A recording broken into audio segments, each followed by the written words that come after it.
नमस्कार दोस्तों, कैसे हो? सब अच्छे होंगे। आज मैं वापस आपके साथ आपका प्रेम करंट जीके की क्लास लेके हाजिर हूँ। अब देखिए, हमने कल जो पढ़ा था वो था 3 अक्टूबर। आज पढ़ेंगे 4 अक्टूबर का करंट जीके। उसमें क्या क्या घटनाएं हुई, क्या क्या नहीं हुई, उन सब का जिक्र करेंगे आने वाले सेशन में। चलो तो अब हम लोग अपना सेशन स्टार्ट करते हैं आज।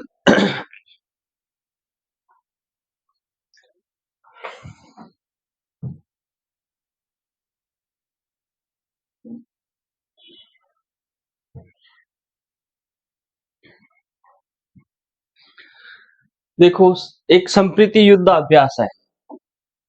संप्रीति युद्धाभ्यास ये किन किन के मध्य हो रहा है? ये होता है भारत और बांग्लादेश के मध्य। भारत और बांग्लादेश के मध्य संप्रीति युद्धाभ्यास हो रहा है, जो 3 अक्टूबर 2023 से स्टार्ट हुआ है। कहाँ पर हुआ है? वो हुआ है उमराई, मेघालय में। उमराई मेघालय में स्टार्ट हो रहा है भारत और बांग्लादेश के बीच संप्रीति युद्ध अभ्यास। ये युद्ध अभ्यास अब खुद उसका 11वां संस्करण है। जो पहला संस्करण स्टार्ट हुआ था वो 2009 से स्टार्ट हुआ था। इनका मुख्य उद्देश्य क्या है कि जो द्विपक्षीय अपने दोनों देशों के बीच में द्विपक्षीय जो द्विपक्षीय व्यवहार है उनको मजबूत करने के लिए आपस में मिलकर ये युद्धाभ्यास किए जाते हैं और अपनी क्षमता विकसित करके, कितनी क्षमता है क्या नहीं है उसको विकसित करके दिखाया जाता है। तो संप्रीति युद्धाभ्यास कहाँ हो रहा है? उमराई मेघालय में। किन किन के मध्य हो रहा है? भारत और बांग्लादेश के मध्य। कौन सा संस्करण है? 11वां संस्करण है। पहला कब हुआ था? 2009 में। आगे चलते हैं। एक सबसे मोस्ट इम्पोर्टेंट अंतरराष्ट्रीय स्तर पे बात आती है, वो है सामाजिक सुरक्षा समझौता, S S A, social security agreement.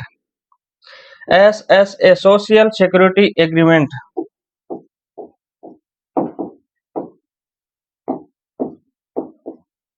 Security agreement.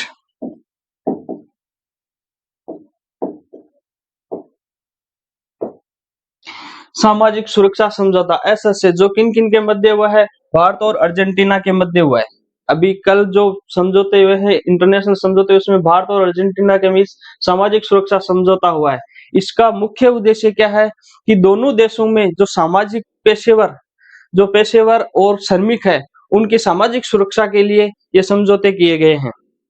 जो जो जो ये मान के चलो, अर्जेंटीना के जो श्रमिक और व्यापारी या जो लोग भारत में रह रहे हैं उनको उनकी सामाजिक सुरक्षा मिले, और जो लोग भारत अर्जेंटीना में रह रहे हैं भारत के लोग, उनको अपनी सामाजिक सुरक्षा पूरी मिले, उसके लिए ऐसे समझौता किया गया है। सामाजिक सुरक्षा समझौता वो भारत और अर्जेंटीना के मध्य हुआ है। कब हुआ है? 4 अक्टूबर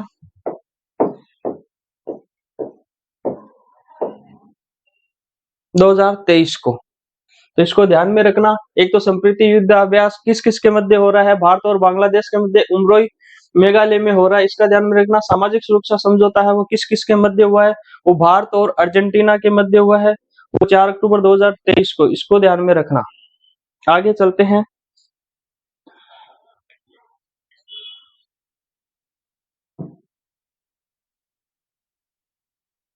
अब देखो, कल एक बहुत बड़ा अंतरराष्ट्रीय क्षेत्र पे अपने बहुत अच्छी बात हुई थी कि राष्ट्रीय निवेश अवसंरचना,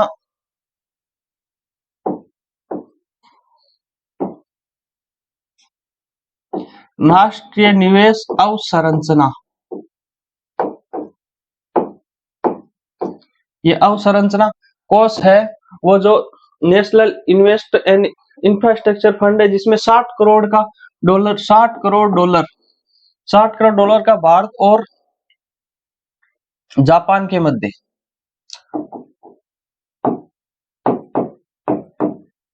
भारत और जापान के मध्य फंड शुरू किया गया। किसने किया है? राष्ट्रीय निवेश एवं अवसंरचना कोष ने किया है, जो भारत की एक संस्था है। उसने क्या किया है कि जापान और भारत के मध्य एक फंड शुरू किया, जिसमें 60 करोड़ डॉलर का फंड होगा। उसका यूज क्या होगा? जो भी धन होगा उसका प्रयोग किया जाएगा पर्यावरण स्थिरता और कार्बन उत्सर्जन के लिए, जलवायु इन्वायरमेंट, इसके लिए जो पैसे खर्च किए जाएंगे, इस जो 60 करोड़ डॉलर, ये कौन कौन करेगा? भारत और जापान के मध्य। जापान में जेबीए एक संस्था है, जो Japan bank for international corporation, JBIC जो है, जो Japan bank for international corporation, Japan की तो ये संस्था काम करेगी और भारत सरकार करेगी। भारत में भारत सरकार खुद करेगी और उसमें Japan bank for international corporation होगी। इसमें JBI का होगा 51% हिस्सेदारी होगी और भारत सरकार की होगी 59%, 49%, सॉरी 51% भाग होगा Japan bank for international corporation का और भारत सरकार का भाग होगा 49%, 49%। इसका प्रयोग किस लिए किया जाएगा? पर्यावरण स्थिरता और कार्बन उत्सर्जन के लिए, जलवायु के लिए ये कदम उठाया गया है कि अपनी जलवायु कितनी बिगड़ रही है क्या नहीं है उसके अनुसार, क्योंकि जापान एक बहुत डेवलप देश है, औद्योगिक विकास है और भारत भी विकासशील देश से विकसित देशों की ओर बढ़ रहा है, तो वहां पे बहुत सा कार्बन उत्सर्जन होता है, उसको रोकने के लिए, जलवायु एनवायरनमेंट को स्थिरता देने के लिए दोनों के बीच में एक फंड जारी किया है। उसमें इतने पैसे जो भारत सरकार 49% देगी और Japan bank for international corporation है वो देगी 51%। दोनों मिला के जो भी धन होगा उसका यूज किया जाएगा पर्यावरण स्थिरता और कार्बन उत्सर्जन कम करने के लिए। ठीक है, आगे चलते हैं।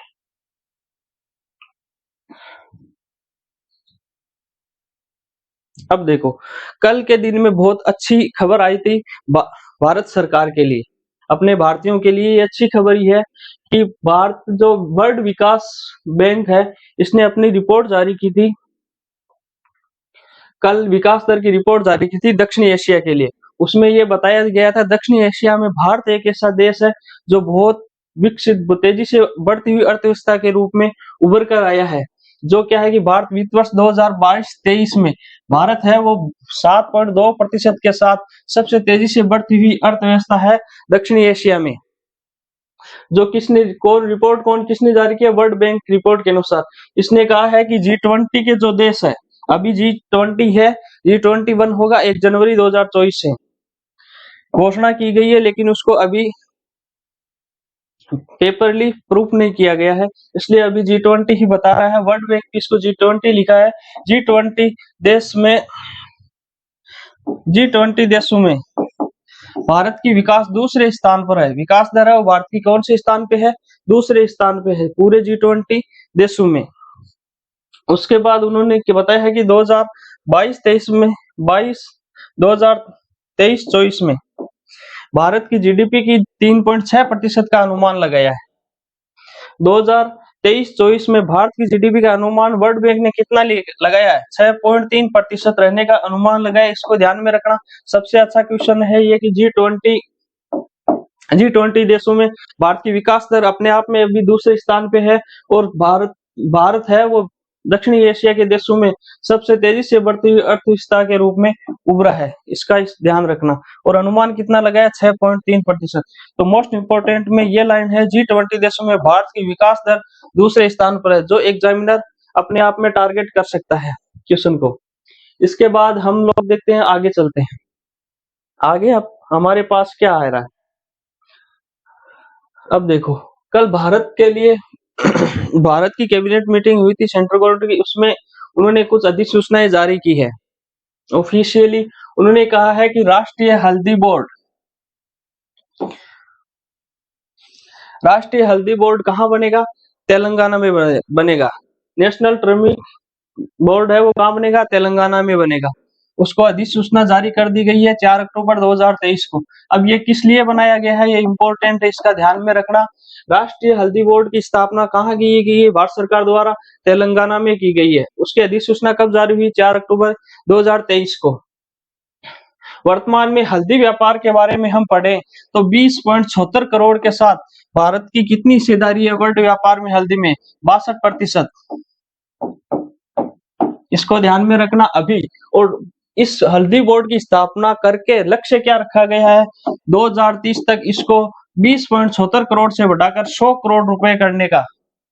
20.76 करोड़ अभी हल्दी में भारत की हिस्सेदारी है वर्ल्ड व्यापार में, उसको लक्ष्य रखा है 100 करोड़ रुपए 2030 तक करने का। इसका ध्यान में रखना। और सबसे ज्यादा हल्दी अपने राज्य में कहाँ होती है? महाराष्ट्र में होती है, फिर होती है तेलंगाना में, दूसरा राज्य। इसलिए तेलंगाना में क्या बनाया है?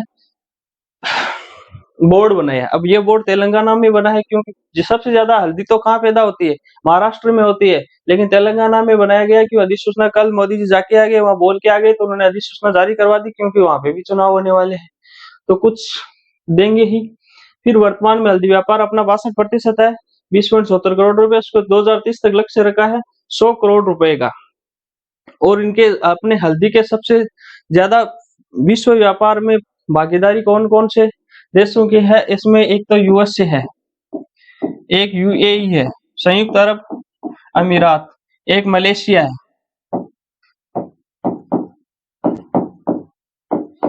इन देशों में लगभग यूएसए, यूएई और मलेशिया, इन देशों में हल्दी का अपने सबसे ज्यादा विश्व व्यापार होता है, निर्यात किया जाता है। तो ये ध्यान में रखना, इस निर्यात को बढ़ाने के लिए हल्दी का काफी और प्रोडक्शन और हल्दी को टारगेट करके ये बोर्ड, राष्ट्रीय हल्दी बोर्ड तेलंगाना में स्थापना की गई है।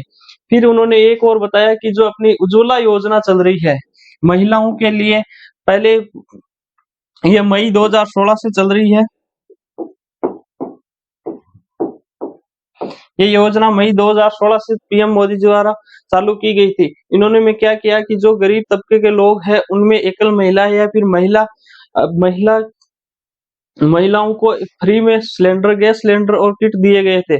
उनका अब क्या किया कि पहले इनकी सब्सिडी थी 200 रुपए, अब 200 रुपए से बढ़ाकर कितनी कर दी, 300 रुपए। 200 रुपए से बढ़ाकर 300 रुपए सब्सिडी कर दी गई। उनके अनुसार उन्होंने कहा गया है कि ये पहले 900 रुपए में जो सिलेंडर मिलता था, अब सब्सिडी पहले 900 में मिलता था, 200 रुपए सब्सिडी 700 में मिलता था, अब वो सिलेंडर उनको प्राप्त होगा 600 रुपए। ये उनकी अभी घोषणा की हुई है कल की, इसके लिए भी अधिसूचना जारी कर दी गई है। और एक अधिसूचना जारी की गई थी समका या सरका, ये तेलंगाना के लोक देवता और लोक देवी है, उनके नाम पे समका और सरका, उनके नाम पे केंद्रीय जनजाति विश्वविद्यालय की स्थापना की जाएगी। कहाँ पे की जाएगी, वो भी तेलंगाना में कहाँ पे, मुलुगु जिला है,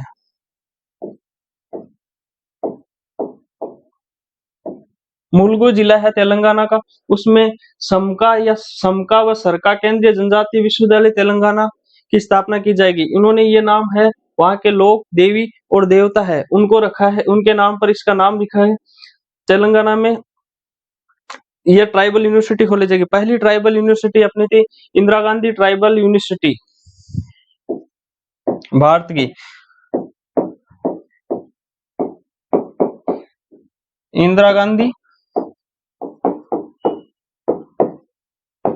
ट्राइबल यूनिवर्सिटी, ये भारत की थी। ये कहाँ खोली गई थी, अमरकंटक,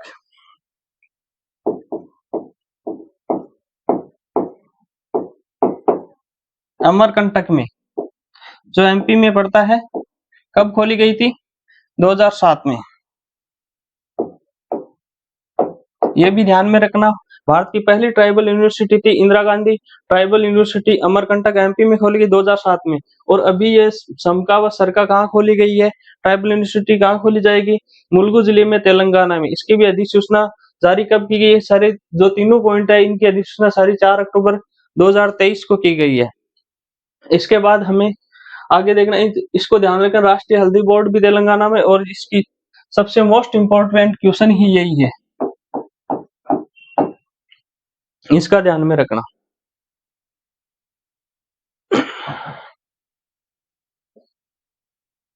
फिर अभी हाल ही में जो इंडिया स्मार्ट सिटी अवार्ड 2023 दिए गए हैं, उनकी घोषणा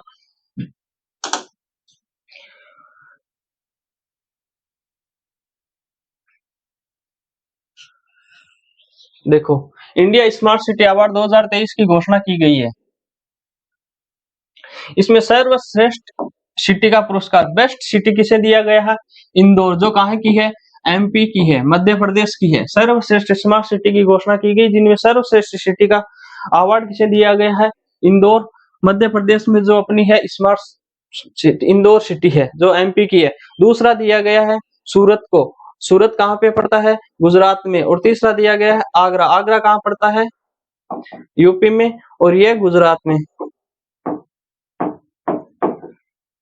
तो ध्यान में रखना, सर्वश्रेष्ठ सिटी अवार्ड इंदौर को दिया गया, दूसरा स्थान दिया गया सूरत को, और तीसरा दिया गया है आगरा को। अब इसमें एक चीज और बता दें, सर्वश्रेष्ठ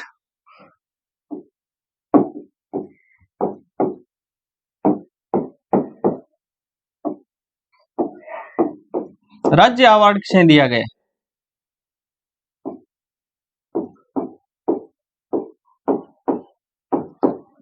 सर्वश्रेष्ठ राज्य का अवार्ड किसे दिया गया? राज्य का सर्वश्रेष्ठ राज्य का अवार्ड किसे दिया गया? वो दिया गया एमपी को।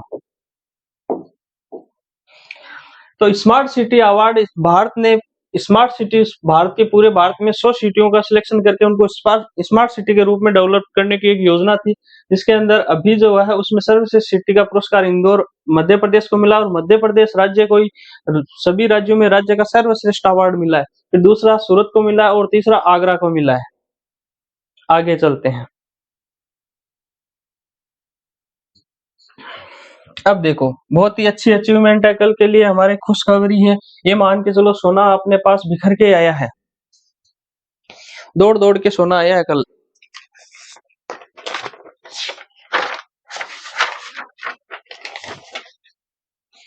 इसमें हमारे पास कल 4 अक्टूबर के दिन हमें कुल 12 वो मिले थे मेडल। हमारे खिलाड़ियों ने बहुत अच्छा प्रदर्शन किया, उसमें कुल 12 मेडल मिले हैं, जिसमें 3 तो स्वर्ण है, उसमें 4 रजत है, 3 स्वर्ण, 5 रजत और 4 कांस्य। 12 मेडलों में से 3 स्वर्ण है, 5 रजत और 4 कांस्य मिले, एशियन की 4 ध्वज। इसमें सबसे अच्छा प्रदर्शन अपने जो हम उम्मीद कर रहे थे, कल मैंने बताया था कि भाला फेंक जेवलिन थ्रो में एक उम्मीद थी हमें इनसे, इन्होंने वैसे अपने उम्मीद पे खरा होते हैं और इंडिया के लिए 88.8 मीटर 88.88 मीटर से भाला फेंक में स्वर्ण पदक जीता है। और इनके साथ ही एक एशिया, इनके साथ ही भारत के एक थे किशोर जेना, जिन्होंने क्या जेवलिन थ्रो में क्या जीता है? स्वर्ण जीता है। तो इस चीज को ध्यान में रखना, ये एक इम्पोर्टेंट क्वेश्चन है।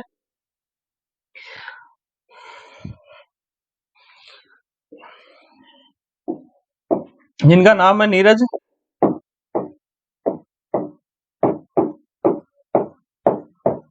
चोपड़ा। इसको ध्यान में रखा, नीरज चोपड़ा ने एशियन गेम्स 2023 में क्या जीता है? स्वर्ण जीता है भाला फेंक में, जेवलिन थ्रो में। और सिल्वर रजत किसने जीतना है? किशोर जेना ने, उन्होंने जेवलिन थ्रो में रजत जीता है। इनका ध्यान में रखना। फिर एक मंजू रानी और राम बाबू, इन्होंने कांस्य जीता है 35 किलोमीटर रेस वॉक में, पैदल चाल जिसको बोलते हैं, उसमें जीता है मंजू रानी और राम बाबू। इन दोनों ने क्या जीता है? कांस्य जीता है ब्रॉन्ज 35 किलोमीटर की रेस वॉक में। फिर ज्योति वेमन और ओजस देवताले, इन्होंने भी गोल्ड जीता है, एक गोल्ड ये था। ज्योति वेमन, ओजस देवताले, इन्होंने गोल्ड जीता है। स्वर्ण जीता है कंपाउंड तीरंदाजी में। कंपाउंड तीरंदाजी में दोनों ने संयुक्त ज्योति वेमन और ओजस देवताले ने क्या जीता है? गोल्ड जीता है। फिर अनाहत सिंह और अभय सिंह, इन्होंने कांस्य जीता है। अनाहत सिंह और अभय सिंह, इन्होंने कांस्य जीता है। उन्होंने किसमें? स्क्वैश मिश्रित युगल में जीता है, स्क्वैश मिश्रित युगल में कांस्य जीता है। फिर परवीन हुड्डा है, उन्होंने भी कांस्य जीता है। इन्होंने किसमें जीता है? बॉक्सिंग में जीता है, परवीन हुड्डा ब्रॉन्ज। फिर लवलीना बोरगोहेन, इन्होंने सिल्वर जीता है। लवलीना बोरगोहेन है, वो सिल्वर जीता और उन्होंने किसमें जीता है? बॉक्सिंग में जीता है। फिर सुनील कुमार को लेते हैं, जो एक रेसलर है, उन्होंने रेसलिंग में क्या जीता है? कांस्य जीता है, ब्रॉन्ज जीता है। फिर हरमिलन बेंस, इन्होंने क्या जीता है? सिल्वर जीता है। इन्होंने 800 मीटर रेस में सिल्वर जीता है, रजत पदक हासिल किया है। अविनाश साबले, उन्होंने 500 मीटर 5000 की रेस मीटर में सिल्वर जीता है, रजत जीता है। फिर महिला टीम जो सिल्वर 4x400 की रिले रेस में, इन्होंने महिला टीम है जो 4x400 रिले टीम है, उसमें सिल्वर जीता है, नीरज चोपड़ा है। इसको ध्यान में रखना, बहुत ही इंपॉर्टेंट है आज के दिन का। नीरज चोपड़ा जिन्होंने गोल्ड जीता है किसमें? जेवलियन थ्रो में 88.8 मीटर के साथ। फिर किशोर जेना दूसरा है जिन्होंने सिल्वर जीता है, ये 87.54 के साथ, 54 मीटर के साथ क्या जीता है? सिल्वर जीता है जेवलियन थ्रो में। फिर पुरुष रिले टीम थी 4x400, उन्होंने उसमें क्या जीता है, गोल्ड जीता है। तो ये ध्यान में रखना, मोस्ट इंपोर्टेंट क्वेश्चनों में यहाँ मंजू रानी और राम बाबू को एक ध्यान में रखना। और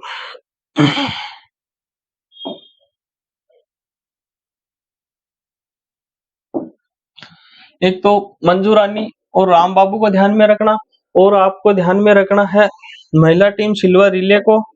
मोस्ट इंपोर्टेंट में है नीरज चोपड़ा, जेवलिन थ्रो में गोल्ड में जीता है, कितने में 88.88 मीटर से, और दूसरे थे किशोर जेना जिन्होंने जीता जेवलिन थ्रो में 87.54 मीटर में। इसको ध्यान में रखना। फिर आगे चलते हैं।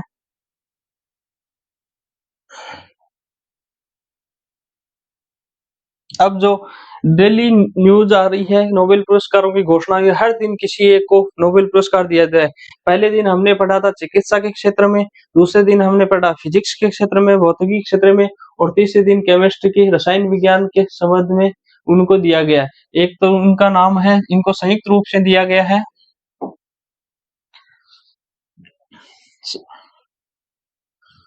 संयुक्त रूप से दिया गया है तीनों वैज्ञानिकों को। पहला है लुइस ब्रोस और दूसरा है एलेक्सी एकिमोव। लुइस ब्रोस और एलेक्सी एकिमोव और मोंगी बोवेंडी, उन्हें क्या मिला, देखो ये है अपने बोवेंडी, ये बोवेंडी है, ये ब्रूस है, और ये एलेक्सी एकिमोव है। इनको क्या मिला, एलेक्सी एकिमोव, मोंगी बोवेंडी और लुइस ब्रूस, इनको क्या मिला है, केमिस्ट्री के अंदर 2023 का नोबेल पुरस्कार दिया गया है। किस लिए दिया गया है, इसमें इन्होंने लिखा है for the discovery and systematic quantum theory के लिए, क्वांटम जो अपने है उसके लिए इनको दिया गया है।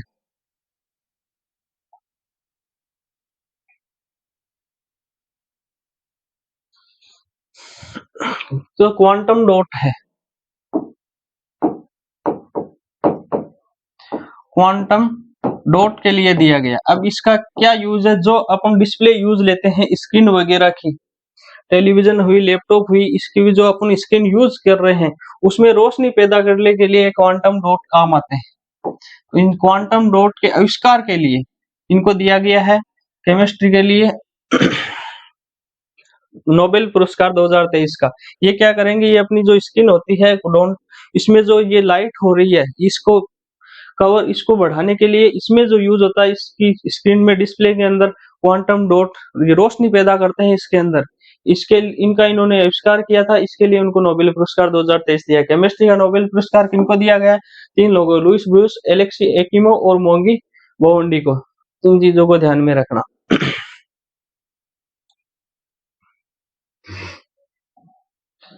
फिर ब्लैंक नहीं कर अगलो पढ़ा दी बाकी रास्ता ना रास्ता।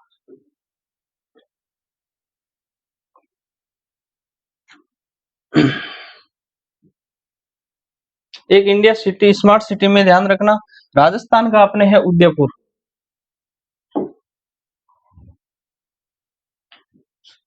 राजस्थान का उदयपुर। एक उदयपुर जिला है जिसको मिला है स्मार्ट शहर का दर्जा, किसके लिए, जोनल स्टेट में।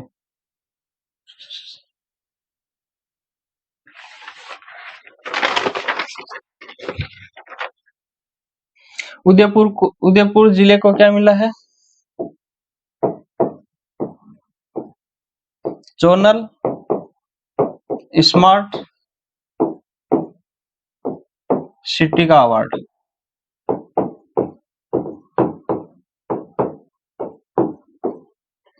जोनल स्मार्ट सिटी का अवार्ड किसको मिला है, उदयपुर जिले को मिला है, जिसको सोलर सिटी में भी फर्स्ट मिला है। इसको उदयपुर जिले को क्या क्या मिला है, जोनल स्मार्ट सिटी का अवार्ड मिला है, जो राजस्थान के लिए बहुत बड़ी अचीवमेंट है। इसके लिए इनको 1000 करोड़ रुपए विकास के लिए मिलेंगे। इस अवार्ड के तहत इसको सोलर स्मार्ट सिटी का अवार्ड भी मिला है।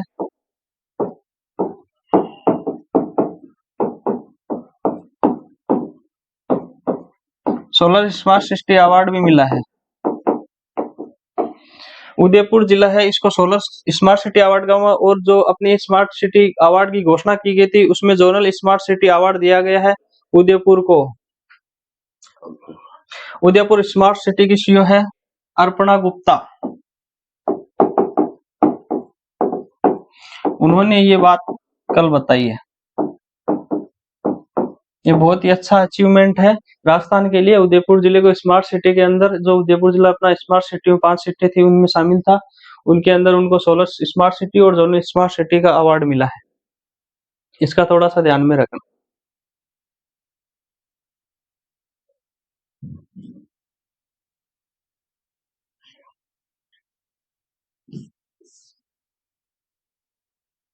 एक कल मुख्यमंत्री ने घोषणा की थी कि 1.06 करोड़ परिवारों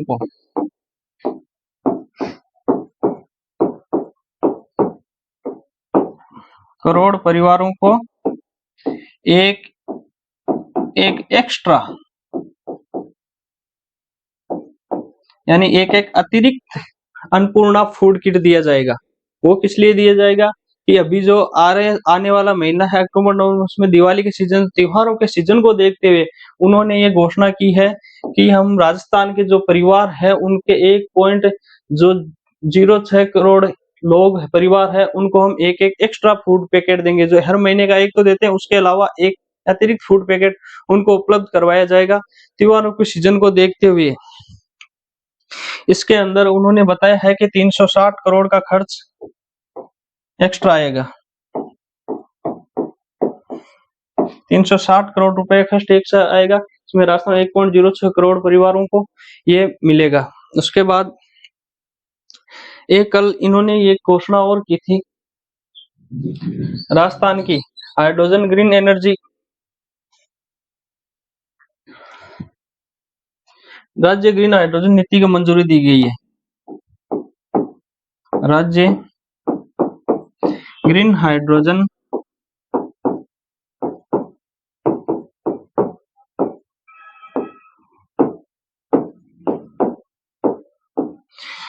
राजस्थान राज्य ग्रीन हाइड्रोजन नीति को मंजूरी दी गई है कल जल्दी। उसके अनुसार उन्होंने क्या कहा है कि प्रति 2000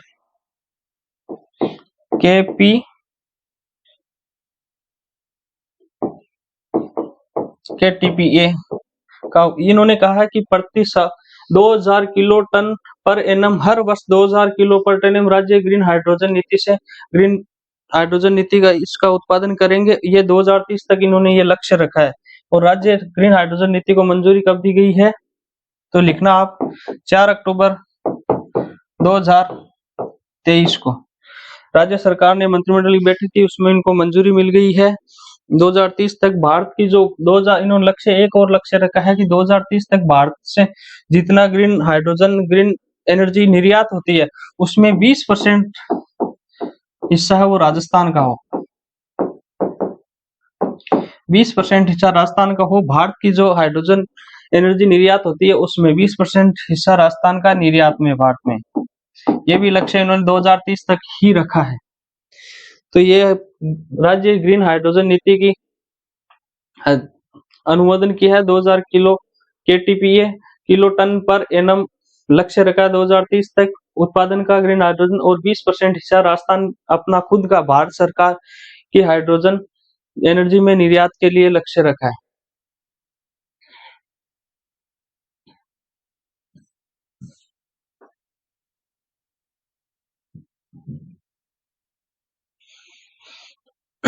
एक राजस्थान ने कल कहा था कि राजस्थान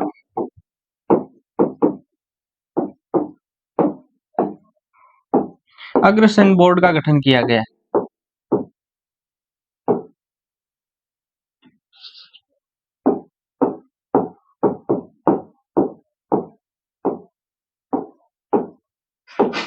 अभी बहुत से बोर्डों का गठन किया है, मुख्यमंत्री जी ने घोषणा की, उनमें एक और जुड़ गए हैं राजस्थान अग्रसेन बोर्ड। अग्रवालों के समाज के विकास के लिए अग्रसेन बोर्ड के गठन की मंजूरी दी गई है। ये बोर्ड है वो गैर सरकारी सदस्य होंगे, 5 सदस्य होंगे, जिसमें एक अध्यक्ष होंगे, एक उपाध्यक्ष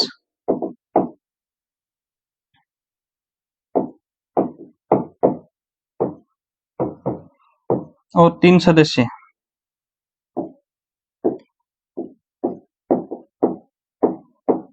5 ये जितने भी अभी राजस्थान सरकार ने बोर्ड गठित किए हैं उनके अंदर 5 सदस्य ही बोर्ड गठन किए गए हैं। पटेल बोर्ड है, ओबीसी बोर्ड है, राजस्थान अग्रसेन बोर्ड है। इन जो सबको मिला के एक बोर्ड और जुड़ गया अपने, और एक स्पेशली अभी जो राजस्थान मिशन चल रहा है अपनी प्रगति को 10 गुना करने के लिए, राजस्थान मिशन 2030।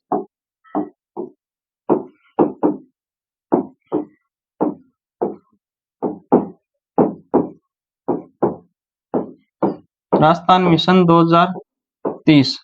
अब इसका शुभारंभ हुआ था, कब हुआ था? 22 अगस्त को, और आज 5 अक्टूबर को डॉक्यूमेंट विजन